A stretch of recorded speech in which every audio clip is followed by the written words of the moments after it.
Nebol som pripravený, že ma takto oslovíš. Ja môžem iba spomenúť, ako som sa vlastne stal čestný predseda. To bolo pred pár rokmi v Žiline, kde bol deň bez bariér, kde som stretol pána Beníka a zobral ma do Žilinskej, do toho, tam bola tam výstava prostotelesne postihnutých umelcov, tam sme si sadli, porozprávali.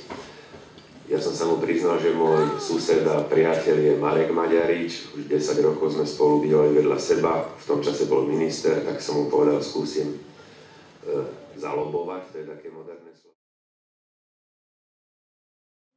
Na tej detve studňa murová, na tej detve studňa murová, na tej detve studňa murová, pri nej stojí lás plakána, stojí ručky lamuj.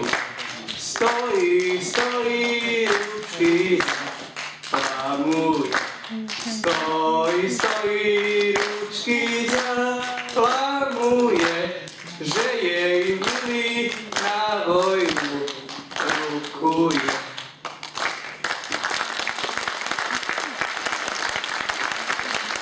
Na čím sa umývate, keď vy svoje líčka vždy červené máte?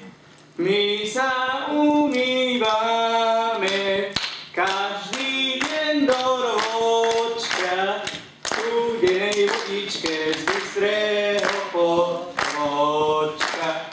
My sa umývame každý deň do ročka v studenej vodičke z bystrého potočka.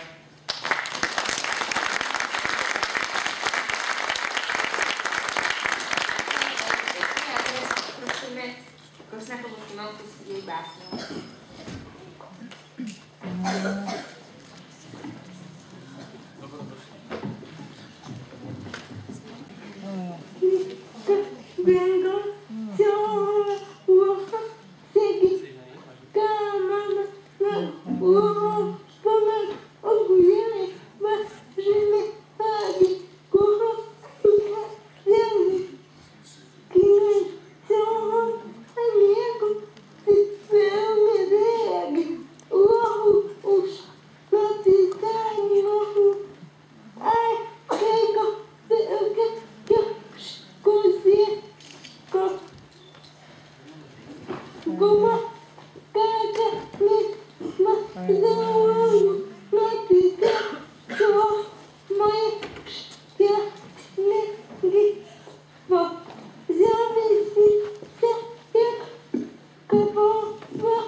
Ďakujem za prekrásny výkon, ktoré